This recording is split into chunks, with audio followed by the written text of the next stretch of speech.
first song, Chessmaster, is about this guy that had an accident as a child. He hit his head really hard on the pavement and it screwed up his cognitive thinking and his decision making. So the moment he would get annoyed or mad about something, he wouldn't even have a switch. He would go into instant violent and murder mode. So what happened is he took his grandfather's chessboard, who was a consistent player as a kid, and every time that he snapped and killed someone, he wrote every victim's name in almost all the spaces on the chessboard.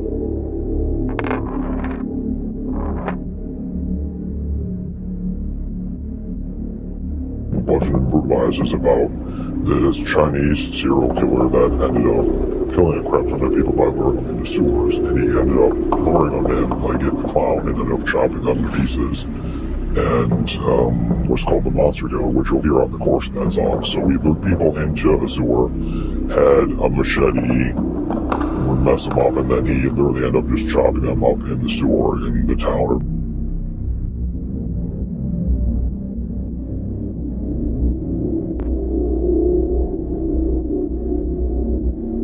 Neanderthal is about Carl Panzram, a guy that our drummer Dustin suggested. He literally didn't make it to 40 years old.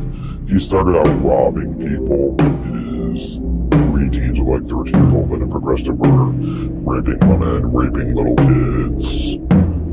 Outside of just robbing, he murdered young people, old people, lured them in, and it got worse. So he literally committed any crime he could think of, and that's why I became a little bit of Neanderthal, because he literally didn't care what crime he committed. He had to satisfy his blood thirst. Yeah, we don't want to do anything to scare your children. That's the last thing we want to do. We don't want to scare anybody. Song Virulent Incision is about Aileen Wuornos, who was the prostitute that ended up basically murdering all the men that she slept with. And then after sleeping with them and killing them, she ended up stealing her shit too. So this woman had a troubled childhood that led to this lifestyle, so she would bang these guys, kill them, and steal the stuff they had on them. The song Poisonous Spirit actually isn't about a murderer. It's about a couple called the Alamos. They married each other. The one guy's last name was Alamo. They would sneak across underage kids, across borders to sell them as prostitutes and traffic them. And it was also named after them, the Alamo Foundation, and they used their church as a fund for it. So they said they would go on these missionary trips for the church, when really it was selling kids and using them and trafficking them. I got a new job in a freezer warehouse, and I didn't think I was going to make any friends until I found Dave, and he was wearing a Napalm Death shirt, and I was like, that's my guy. So talked to him a little bit about metal, got some common interest going down about a little project, and we realized both our metal tastes aligned pretty well, and we said, fuck it, let's get this shit going. Yeah, I mean, it's interesting because it's like, you know, even though if I know I maybe didn't get something the way I wanted it, or I missed a hit or a sloppy hit or whatever, it's like, you know, Doug's like, oh yeah, like that's no problem, like we can just take care of it and fix it and do this, and like, yeah, I'm so used to just doing like live recordings where we can't really do professional editing. And he obviously is a fan and has been listening and playing and recording music for so long that it's just great to have somebody that knows what we're trying to go for. We've been writing this EP for months now, and it's like, if there was something that one of us liked, we would have said something by now, or been like, hey, this sucks, or like, I'm not feeling this. Like, I think we've all been really happy with how the songs came out, and the lyrical content is still in the same vein of just like, you know, gruesome death metal concepts and stuff like that.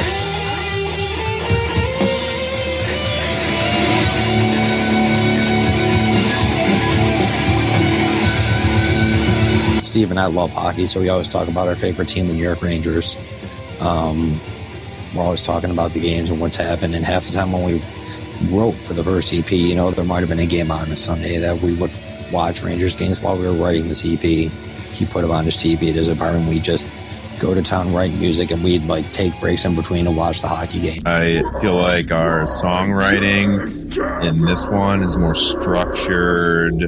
I wouldn't say repetitive, because the last EP had a lot of like tremolo sections. I would say we didn't abuse it, but this is a little more dynamic, especially with Dustin on drums.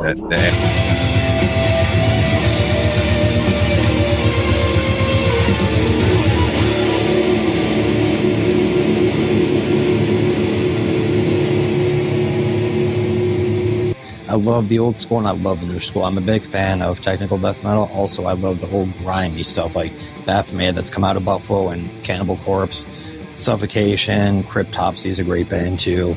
A lot of the death grind. But also, I like the new movement between bands like 200 Stab Wounds and Sanguisuga Bog and all those bands that have come up throughout the last handful of years. And I don't even think it's done. You've got bands like Rivers of Nile that start out straight death metal with some ambient stuff, but they progress to using saxophone on their songs. Well, the last time we recorded too, I've never done vocals live in the studio like that before, and I did 4 out of the 5 tracks all in one take. So this time around, I kind of want to, like, if it comes out good, it's cool, but I kind of want to, like, slow it down a little, like, nitpick it a little bit. Going from our first EP listen with the program to this, it's such a major upgrade. I can't even, like, explain. It's just one of those things where, Dustin worked very hard for this. We only got him maybe a couple weeks after we did the EP, so we were looking for just that raw sound, and he delivered very well with it, and he's very dedicated. First of all, I don't travel anywhere. I don't go anywhere. I'm stuck in New York. I'm a very introvert person. I keep to myself, so like, leaving New York State and like going places, especially like even if it's another country, that would be absolutely huge. So I would like to get the fuck out of New York State and start fucking seeing the world. Like, we don't want to get too ahead of ourselves, but Europe, man, damn, I want to go to fucking Europe. So 5-year period, maybe 2 more albums, get a lot of content. I want to travel with Dave and bros. And people always say art's subjective and stuff, and it's obviously true because, like, we all like different types of movies and different bands and music, but it just I just feel like because ever creating it, it just has to be like, you have to be happy with it, and it has to be like honest. And obviously you're doing it because it's like a reflection of yourself and like, or the way you feel, and not just like, oh, I'm gonna do this so I can like people have to like it and I need to make money and this and that. And it's like, if you end up making money or people like it, that's awesome, but you got to be happy with it at the end of the day.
the idea of doing something different than songs about Art the Clown and the Terrifier movie. So I figured we can talk about serial killers that isn't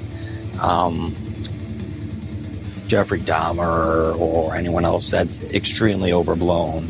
John Wayne Gacy, everyone's talked about those. So we thought we'd talk about some twisted situations. So went to the good old Google machine and looked up some serial killers and some weird stuff that they did.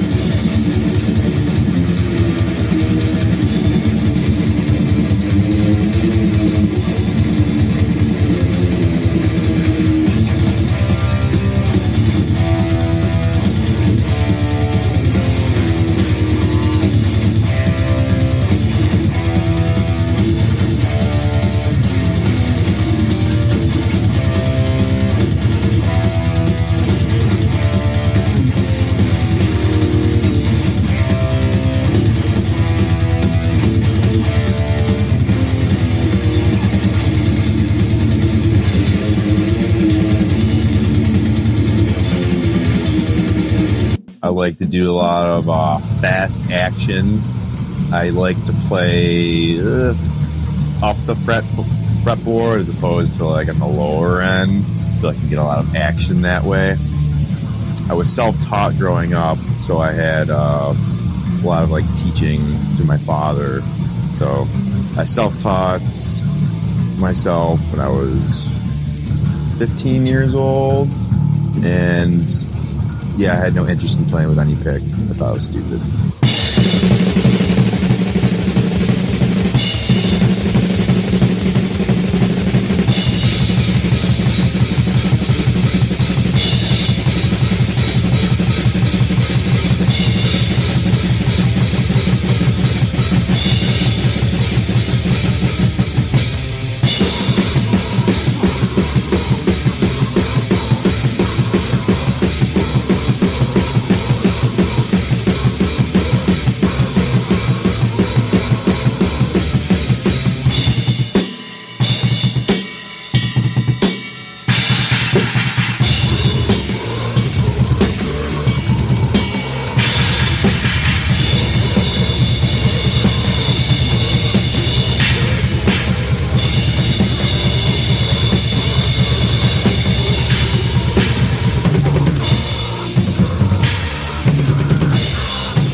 making sure that the vocals and everything else don't sound like something we're not trying to be. We're not trying to replicate another sound of something. You know, we want it to sound fresh. That's why my vocals, for an example, it's very raspy. Not a lot of people like it. I'm fine with that. I don't want it to sound like every other, you know, vocalist. Your time is shining. Where the moon make the choice. Just master where the moon make the choice. Your time is shining. Where the moon make the choice. Just master I grew up listening to more deathcore than death metal. That was my direction. So, you know, you're trying to emulate your idols. Wherever it hurts, crush your bird with all your strength. This may discover.